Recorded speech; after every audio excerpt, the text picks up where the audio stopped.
self healing, Oke, agar utama luka hilangnya kelemah lembutan. Kita sebagai wanita kalau nggak lemah lembut, wanita itu makhluk perasa ya.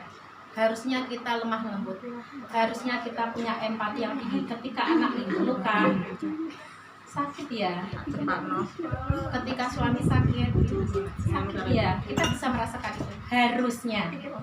Tapi kebanyakan saat ini yang saya temui, dan dulu saya pernah melakukan hal yang sama, melakukan kesalahan itu adalah ketika anak menangis, saya bukannya ikut merasakan apa yang membuat dia sakit, tapi nangis. Saya tuh dulu kalau ingat ini saya nangis karena saya masih terluka ya. Kalau kita sudah nggak terluka, insya Allah kita bisa menceritakan dengan tenang gitu. Jadi saya itu pernah jadi orang tua yang salah, pernah salah. Jadi saya nggak pernah bisa mengakui luka yang dialami anak dan suami saya. Makanya saya dibilang maskulin karena saya bukan makhluk perasa gitu. Saat itu saya bukan makhluk perasa. Saya kalau di dalam pendidikan fitrah itu wanita 80% harusnya feminin, 20% maskulin. Ya, maskulin kita untuk mempertahankan prinsip kita, tapi feminin kita untuk membasuh luka anak-anak dan suami kita, untuk membangun empati hati kita. Itu butuh sekali. Kalau kita sudah hilang kelemah lembutan, itu berarti kemungkinan kita punya luka. Nah, ada di surat Ali Imran, maka berkat rahmat Allah engkau Muhammad berlaku lemah lembut terhadap mereka.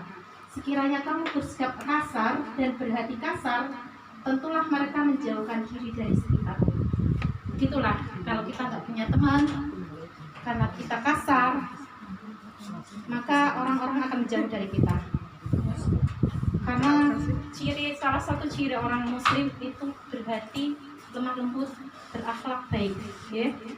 Jadi nggak cuma akhlak aja, beradab juga. Adab itu lebih tinggi ya daripada akhlaknya itu.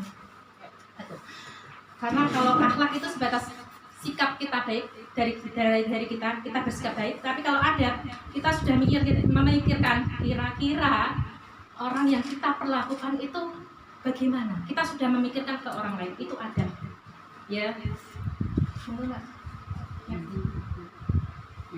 Ini ada 7 tema luka pengasuhan yang saya catat dari Gender Care Center, dan ini memang digunakan di beberapa psikolog ya. Yang pertama ada unwanted child, itu anak yang tidak diinginkan. Merasa nggak ada, jadi nggak usah dijawab di dalam hati aja ya. Pernah merasa tidak diinginkan oleh orang tua, itu dijawab di dalam hati saja. Next, bullying berawal dari rumah. Bisa jadi kita pernah dibully oleh orang tua sendiri. Apa? Rambutmu keriting. Apa gitu? Aku itu bodoh. Atau ngono ora iso. Gitu. Dan hati-hati jangan sampai kita mengeluarkan kata-kata itu membuli anak kita. Nggih. Sibling rivalry itu ada persetujuan saudara saling iri karena merasa yang satu lebih disayang, kakak lebih disayang daripada adik, adik lebih disayang daripada kakak. Itu sibling rivalry. Jadi iri, saling iri. Merasa nggak iri sama saudaranya? Jawab dalam hari Adi. Next, helikopter parenting. Helikopter parenting itu membuat anak lumpuh. Jadi anak jatuh, aduh sakit anakku gitu. Aduh jangan nanti kena, kayak anak kayak slap. Diman-diman banget gitu ya. Apa nggak boleh gitu ya. Itu jadi anak lumpuh, anak nggak bisa ngapain. Banyak loh sekarang seperti itu. Ya, jadi anak nggak tumbuh kuat. Parent way itu lebih otoriter. Orang tua otoriter. Kamu harus begini, kamu harus begitu. Kamu harus ini. Kuliahmu di sini, sekolahmu di sini, ini. Biasanya kalau anaknya dokter, kayak gitu ada ya. Lanjut. Broken home. Usahakan kita ya, kalau sama suami tengkar, jangan perlihatkan di depan anak. Itu anak akan merasa bahwa dialah yang bersalah. Kita mau meneng-menengan saya itu berusaha, biasanya saya kalau mau meneng-menengan sama suami ya, maksudnya marah sama suami atau suami di depan anak tetap harmonis. Kita tekannya dalam kamar aja. Itu lebih aman. Kita diskusi sama suami. Gitu ya. Anak terlantar di rumah mewah. Kayaknya ini anak itu semua fasilitas ada. HP ada, mobil ada, TV ada, rumah mewah sekali. Tapi kenapa dia terlantar? Dia nggak punya perhatian orang tuanya. Ada yang merasa seperti itu? Punya orang tua kaya raya? Nah, oke. Terus kita merasa terlantar? Mungkin itu salah satu lukanya. Style buildingnya, tazkiyatun nafs, dengan mengingat Allah hati menjadi tenang. Kita kalau nggak ingat Allah itu mungkin bisa gila. Yang menenangkan kita adalah Allah. Jadi cek ya, sebenarnya bukan kita salah komunikasi dengan orang lain, kita salah komunikasi dengan suami, kita salah komunikasi dengan anak, bukan. Jangan-jangan nih kita itu salah komunikasi sama Allah. Semakin dekat sama Allah, insya Allah saya jaminlah nggak bakal ada yang namanya sakit hati. Cek aja kalau sholat malamnya rutin, benar-benar dihayati, hadir penuh sadar utuh, bukan cuma lobar selesai ya. Terus benar-benar ngadu sama Allah, dijamin saya yakin hatinya itu lurus.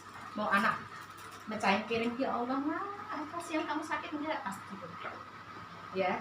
Beda kalau kita jauh sama Allah, mecahin apa sih, matanya gimana sih ya. Yang membedakan kita jauh sama dekat sama Allah itu yang penting, menerima bahwa semua itu bagian dari takdir Allah. Jadi gini, Allah itu mentarbiyah kita, Allah itu mendidik kita. Kalaupun kita punya orang tua yang memperlakukan kita seperti itu, itulah cara Allah menguatkan kita.